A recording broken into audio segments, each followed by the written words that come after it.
Hello guys, welcome back to my YouTube channel. आज मैं लेकर आई हूँ आपके लिए एक दूसरा वीडियो इंग्लिश लिटरेचर के बीए फर्स्ट सेमेस्टर के सारे स्टूडेंट्स के लिए। लास्ट वीडियो में मैंने आपको सीवी समझाया था, तो उसमें मैं आपको एक एग्जांपल देना भूल गई थी, तो उसके लिए मैंने दूसरा वीडियो बनाया है। तो इसमें आपके लिए एक मैं एग्जाम्पल लेकर आई हूँ कि आपको सीवी कैसे लिखना है, सीवी या रिज्यूमे कुछ भी कह सकते हैं।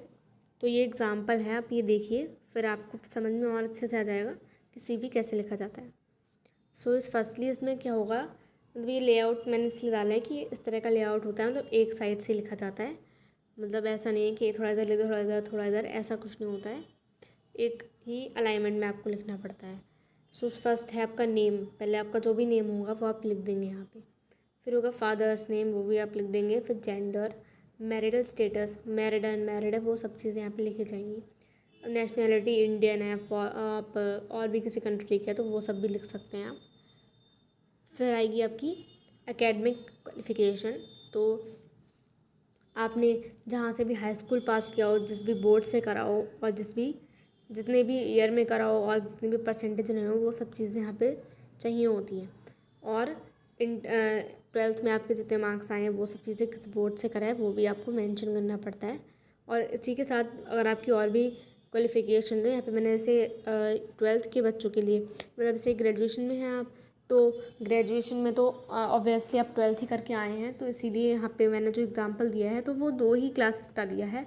लेकिन अगर आपके पास, अगर आप सच में किसी जॉब इंटरव्यू के लिए जा रहे हैं, तो अगर आपके पास और भी कोई एजुकेशनल क्वालिफ़िकेशन है, जैसे कि आपने म्यूज़िक में प्रभाकर किया है, या फिर आपने कोई डिप्लोमा किया हुआ है सिलाई का, या कोई कंप्यूटर का डिप्लोमा किया गया है, तो आप वो भी यहाँ पे मेंशन कर सकते हैं नीचे। उसके बाद एक्सपीरियंस लिखिएगा। एक्सपीरियंस आएगा फिर। तो एक्सपीरियंस में क्या होगा आपका, मतलब आपने कहीं पे पढ़ाया है पहले, या फिर कहीं पे और जॉब करी है, तो आपको इस तरह का कोई एक्सपीरियंस है तो आप वो मेंशन कर सकते हैं यहाँ पे। और फिर आपकी हॉबीज़ क्या क्या हैं, जैसे कि आपकी पेंटिंग है, डांसिंग है, रीडिंग है ना, ये सब चीज़ें आप लिख सकते हैं। फिर आपकी सैलरी एक्सपेक्टेड कितनी है, कि आप कितने पे काम कर सकते हैं, 5,000, 10,000, 11,000 है, वो आप यहाँ पे मेंशन कर देंगे।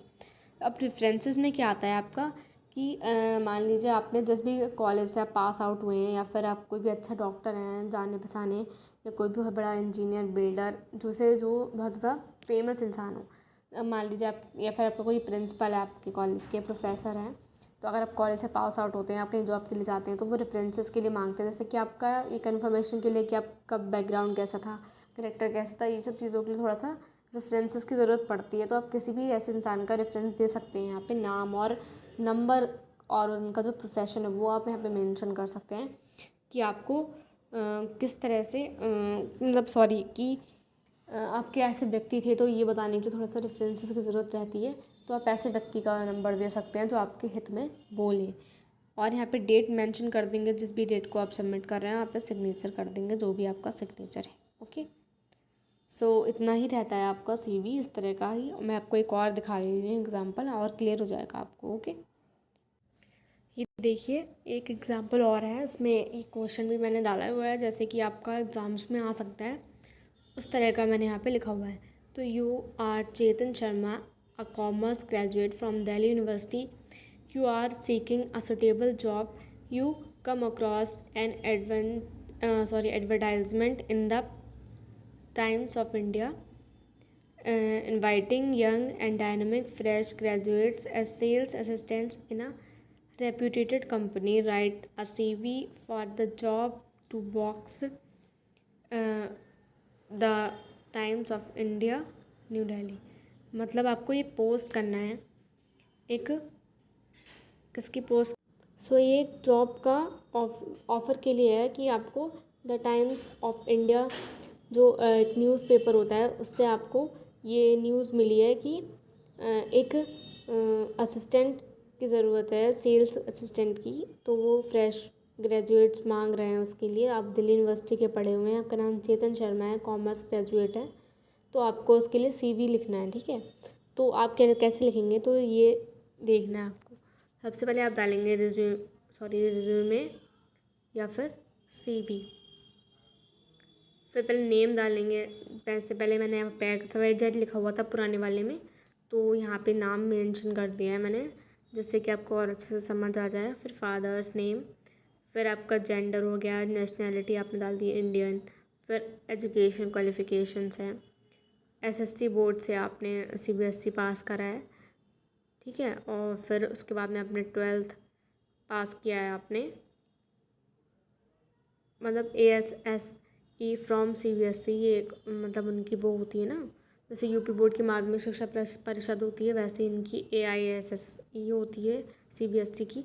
तो 2016 में आपने जितने भी मार्क्स से किया वो आप मेंशन कर सकते हैं। बीकॉम आपने DU में किया है तो वो मेंशन कर सकते हैं, और आप MCOM कर रहे हैं तो ये सारी एजुकेशनल क्वालिफ़िकेशंस हो सकती हैं, उससे भी ज़्यादा हो सकती हैं, वो आप पे डिपेंडेंट है।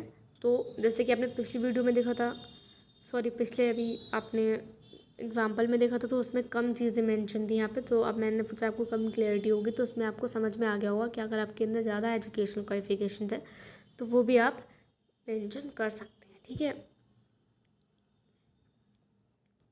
फिर उसके बाद आप क्या करेंगे, जो लास्ट में क्या बचेगा आपकी हॉबीज़, वो भी मैंने डाल दिया, जैसे सोशलाइजिंग और ट्रैवलिंग।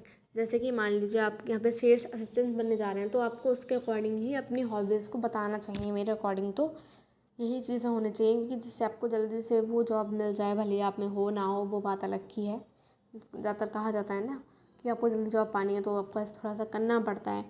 तो अगर आप में फ़िलहाल ये चीज़ें तो बहुत सिंपल हैं, आपके अंदर डेवलप भी हो जाएंगी समय के साथ, सोशलाइजिंग वगैरह करना। तो हमारे अंदर सोशलाइजिंग और ट्रैवलिंग करना पसंद है, क्योंकि जनरली सेल्स असिस्टेंट्स को ये सब करना ही पड़ता है ना, सेल्स असिस्टेंट जो भी होता है उसको करना ही पड़ता है। तो अगर आप इसे डाल देंगे तो उन्हें लगेगा कि हमारे लिए और अच्छा है, रिलेवेंट है थोड़ा सा ज़्यादा इंसान, तो कर सकते, तो जल्दी से जॉब आपकी हो सकता है कंफर्म हो जाए।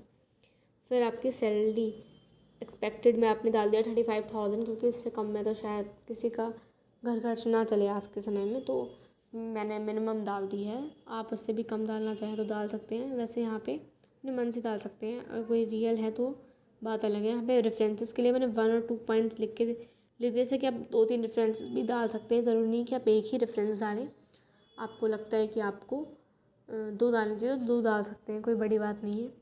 फिर आपको डेट एंड सिग्नेचर मेंशन करना है यहाँ पे, और आपका CV यहाँ पे कंप्लीट हो जाता है।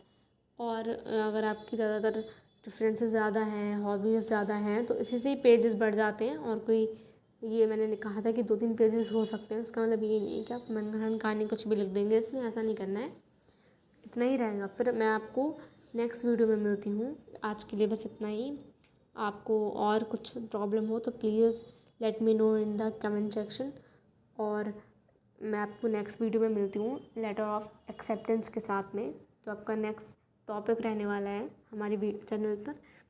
So thank you for watching my video, like, subscribe and keep watching my video, please share also, thank you.